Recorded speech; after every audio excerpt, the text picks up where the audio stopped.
Coming back to his senses, a dim light peers back at him. Now inside one of the many structures within the city, Jace becomes aware that he had been moved during his unconsciousness. What's going on here? Where am I? Jace says, surprised by the new surroundings. He quickly stands to his feet, but becomes dizzy as he is still slightly under the effects from the box. Are you okay? I told you that it wasn't for you,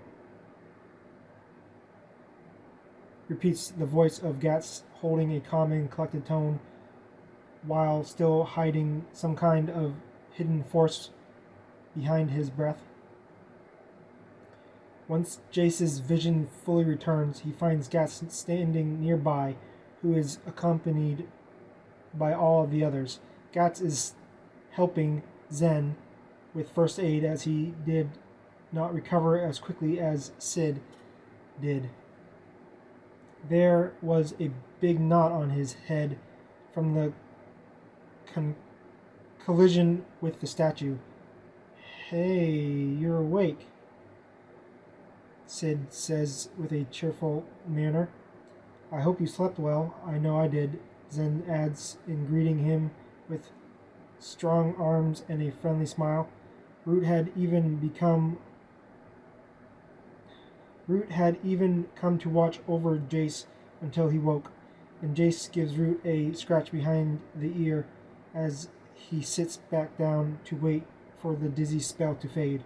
Good dog, good dog, Jace says, praising the Utaga, and lays his head back against the wall, still overcome with fatigue. Suddenly Jace's head pops back up. Wait, where's BC? He says, almost forgetting about her. His eyes start to focus in on the surrounding room. He is able to see Beacast sitting in an elegant chair far away from at the other side of the ever-growing room, still holding the box rigidly in her soft and gentle fingers. Jace, fully aware of what the box had done to him, stares for a brief moment at the black cube before starting to feel the effects again. As BC sat there frozen in place, Jace couldn't help but wonder if it was having the same effects on her as well. Gats, what does the box do besides kick the ever-living life out of me? Jace asked, raising the curious question to Sid and Zen, who were now noticing BC's lack of action. Gat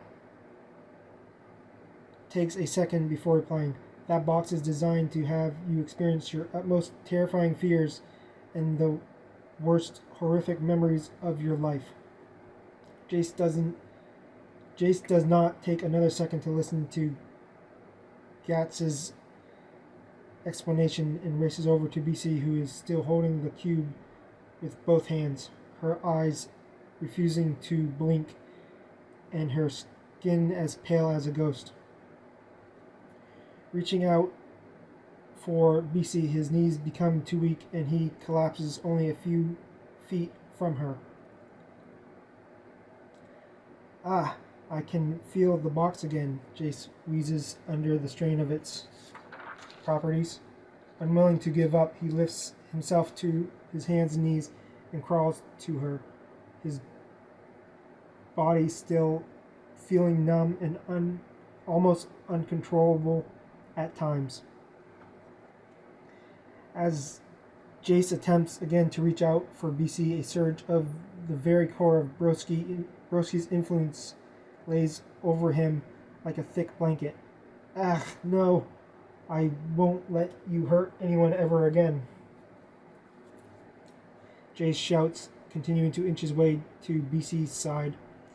Zen and Sid try to move forward to help, but Gat stops them with just a look of his eyes. just a look from his eyes. Please, you must let go, Jace says, now holding himself up on the elegant chair that BC sits stiffly in, trying to raise his voice louder so she could hear him. Jace attempts to reach for her once more. He tries to say, "Please, BC, you have to come to your senses." But he fails as his weakened state is just enough to support his body weight. BC's eyes seem to dart back and forth, but her sight lies elsewhere. Giving silent words to no one in random, quick, short gasps, she remains still unbroken in concentration. "Ah, I won't hurt you, BC," Jace screams, now unbalanced but on his feet. With slow, painful-looking steps, Jace reaches out one last time and takes hold of her wrists. "You got to let go, BC," Jace says, pulling her hands apart, allowing the heavy black cube to land with a substantial thud. As her eyes become more alive and refocused on Jace, her face began to show signs of being unsure of what had happened and where her mind had been. "Seems you have returned. Are you all right?" asks Gats before Jace has a chance to. Upon these words, BC's awareness returns as she greets Jace, now gasping on the floor beside the harmless-looking black cube. Zen and Sid, worried for their friend's well-being, approach BC and Jace, but are relieved and happy to see that they are both all right. Placing her hands in Jace's, she helps him stand before allowing him to help her get up from the chair. BC doesn't seem to be affected by the same weakening effects as Jace was, but he can tell there is something affecting her by the way her eyes are shining. Zen, finally breaking his fear that the box held over him, moves in to give each of them a strong hug and shakes them a little, as if to say, "I was worried about you." While patting Root upon the head, Gat speaks up, making sure his voice is grabbing the attention of everyone. "You all need to understand why you're here," he begins. Sid, feeling a little insane by what is all happening, attempts to poke Gats to prove to himself that he and this entire city is even real, not just a figment of his imagination. As his shaking finger drags closer to the cloak covering Gats' true identity, he is cut short as Gats moves away only inches out of his reach, as if he knew Sid would attempt to try to touch him. "I could tell you that you are here because I know it to be your destiny, or that you found me because I allowed you to.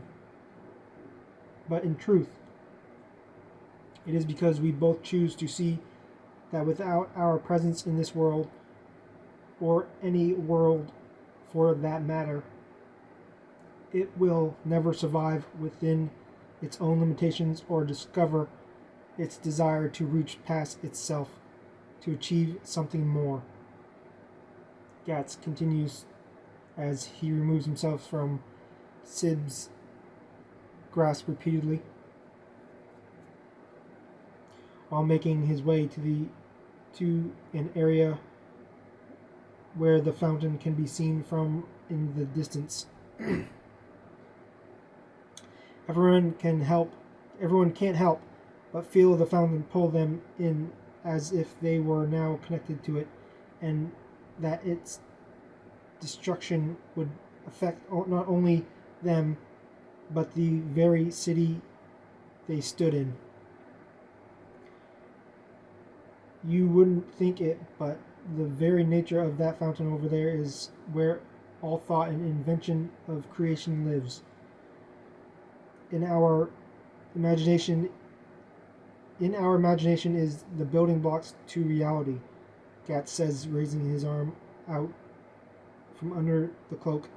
This guy is really strange, eh?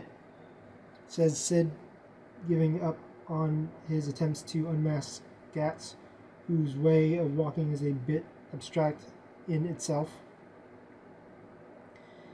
Yeah, I never met someone as serene and yet so deeply troubled before, EC states, trying to follow in Gatz's footsteps.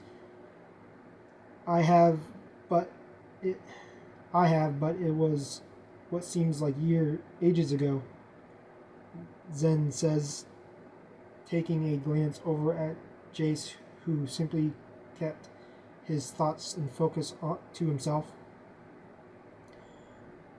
Root trotting fast and doing its best to keep up with Gat's peculiar traveling style, in hopes of getting a treat, lets out a bark, its tongue hanging from the side of its mouth with a bit of a smile even for a dog. As the group passes through a large obstruction of trees blocking their view,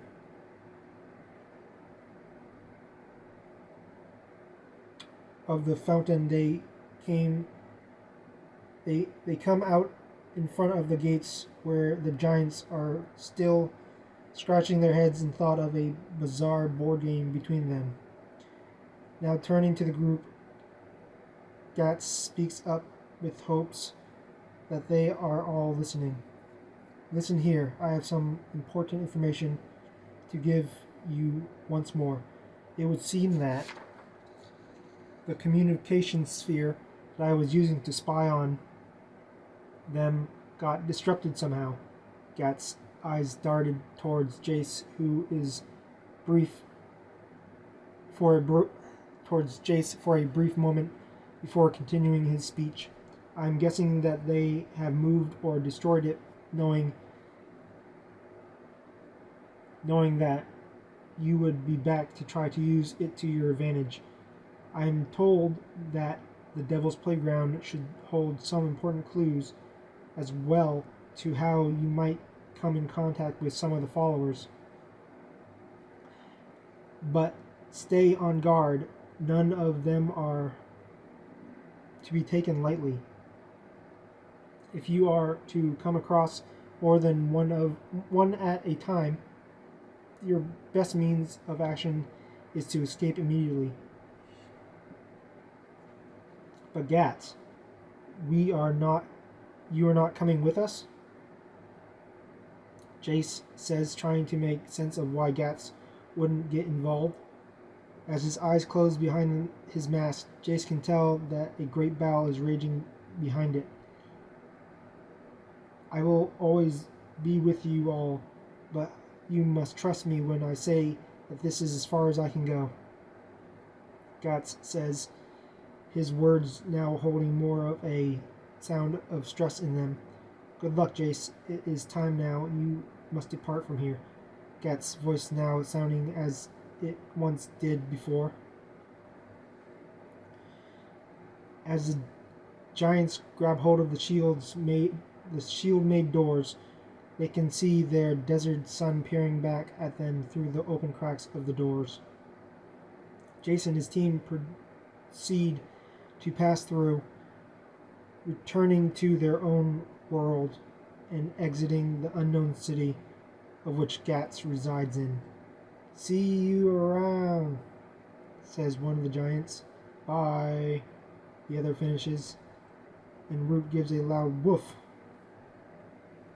as to say, Till next time, before the shields close with a thundering boom.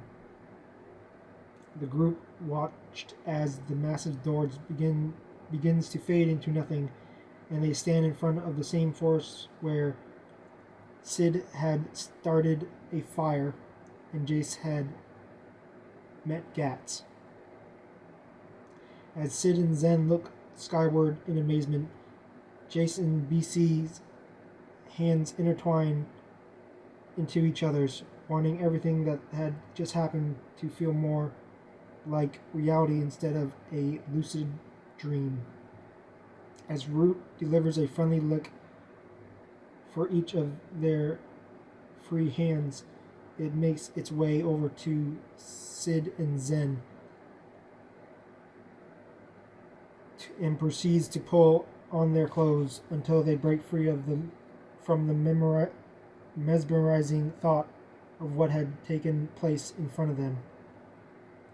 So does anyone remember where Gats said we should go next, because I'm drawing a blank? Sid says with a smirk look on his face and a hint of understanding of what was happening. BC and Jace, letting go of each other, try to finish the conversation like nothing was taking place. I think he said to get some intel from the devil's playground, if I'm not mistaken. Jay says, a bit worried about what Sid and Zen think about his actions. Okay then, I guess we better start heading there now. Believe it or not, I still know my way back to High Peak, announces Zen, missing his home and wanting to see it again. BC stays silent and doesn't say much about having to return to the place that she hates the most, but finds comfort in knowing that she has friends now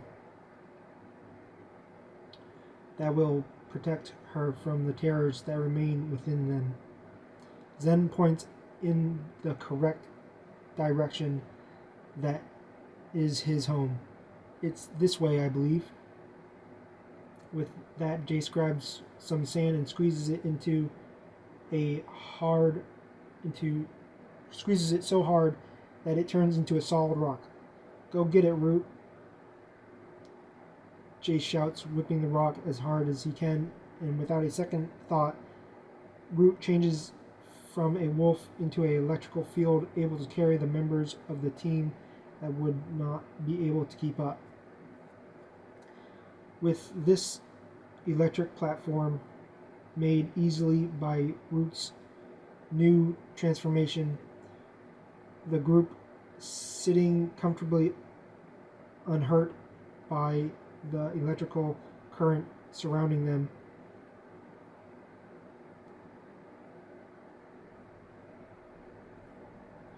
With the electrical platform now easily made by Root's new transformation, the group sits comfortably unhurt by the electrical current surrounding them. As Jace and Root began to race across the sands after what they seek, it is apparent that Root has not only grown physically but mentally as well. With both of their ever-increasing speeds, the sand moves with them lifting off the ground and creating what would be best described as parting water in their wake. Moving across the desert, BC watches from within the safety of Root as the sand dunes they had once traveled upon seems to merge together into one. Soon Zen can see his comfortable mountain home on the horizon, and his face once again held an expression of boyish charm across it. Something that hadn't been since he first left. Woohoo! There it is. We're almost, Zen says before Root suddenly takes a sharp turn to evade an incoming attack. Making sure to not injure the group, Root's energetic form twists and turns as it circles back around to accompany Jace. Having having to evade a few attacks himself, Jace is quick to dodge the flying objects as well and proceeds to wait for the rest of the team before making their own plan of action. As Root turns into his wolf state, Sid and BC jump down into the sand behind Jace. With Zen riding Root, they all peer off to where they can see a structure loading up another attack. That's Boneyard, Jace says, in surprise after using his strong eyesight to look further than the rest of them. It was indeed the same little sandstorm engineer that was planning to cover the Devil's Playground with a field of sand. But this time he had a flying boulder throwing machine.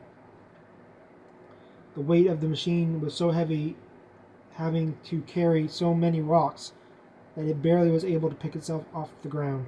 But he had the same laugh as one of the voices Jace can recall from within the metal orb. Not wasting any more time, Jace begins to make his way to Boneyard, but he is cut off by BC, who has Root closely by her side. Jace, even though it is clear that Boneyard's machine can be taken down, don't you think that we should keep our distance in case he has some unexpected company with him? Not only that, but I would like to test my mettle for once. I promise I won't let you down here, says BC, with a look of intense focus on her face to show that Root is not the only one that has grown up. Yes, of course you can, BC, Jace replies, a bit stunned at how she is so fearless and willing to handle the situation.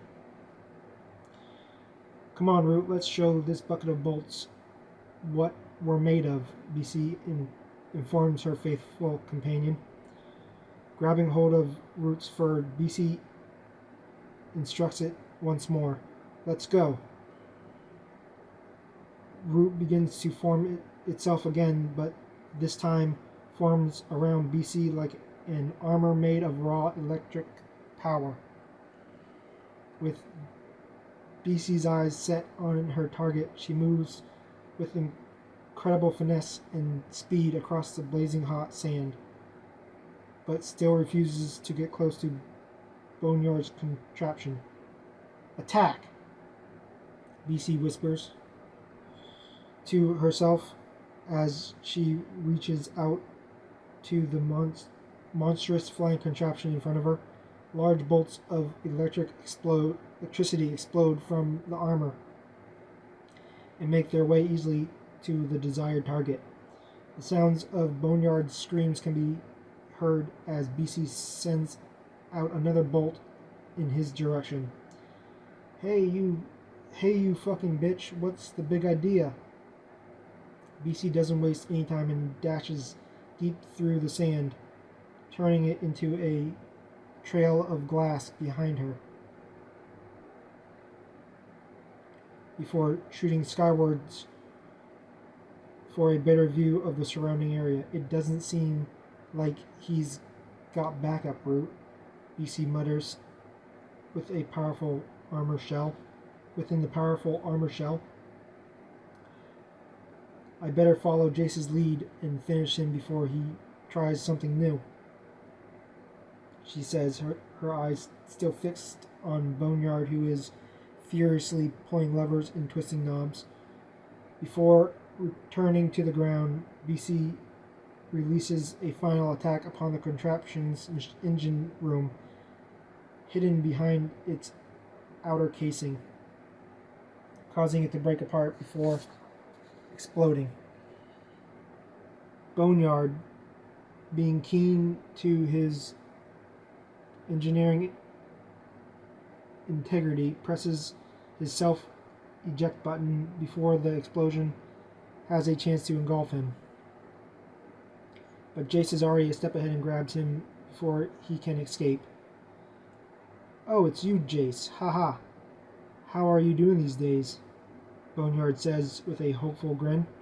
As the flying ship crashes down a few yards away, just as his first did, Jace tosses Boneyard to the ground with no sign of pity for the deceitful man. "Yes, we did it," Sid shouts, joining Jace and BC, who had shed root from her. As Zen slowly approaches the rest of the group, he is pleased in knowing that obtaining Boneyard will serve as a grave importance in tracking down the whereabouts of the other followers of Broski. As Sid and Zen begin to punch and kick Boneyard for information, Jace watches as BC stares at the Devil's Playground, which stood within walking distance. He can't help but wonder if her desire to never return to that horrible place has changed to take revenge on it with her newfound power. You know you could always just forget all about it, Jace says, now standing beside her to look as well. "I know, but it is a part of who I am, even if it is a part that I don't want to remember," she replies, still with a worrisome look upon her face.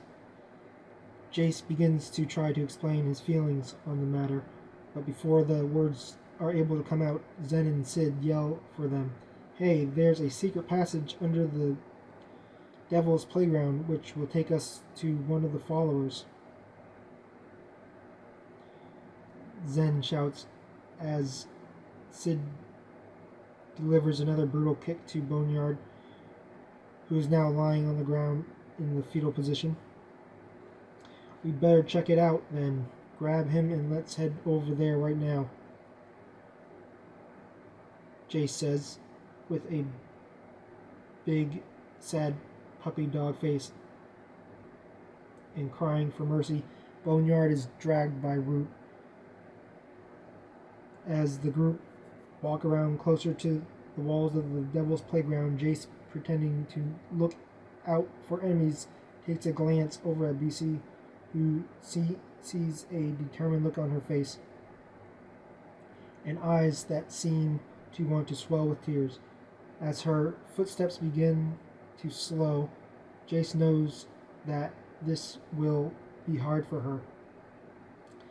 Jace looks over at Zen, who is already aware of the vibes that BC's body language is giving off, and proceeds to grab Sid's shoulder before whispering in his ear, "Look at BC. She grew up here inside the Devil's Playground. She must be going through a lot right now." "Whoa, no way. And she's on our side?" Sid remarks questionably under his breath, with her focus still straight ahead, towards the now barricaded doorways. She responds to their private conversation. You two better be careful. There's even worse things in there than I," her eyes feeling as sharp as daggers.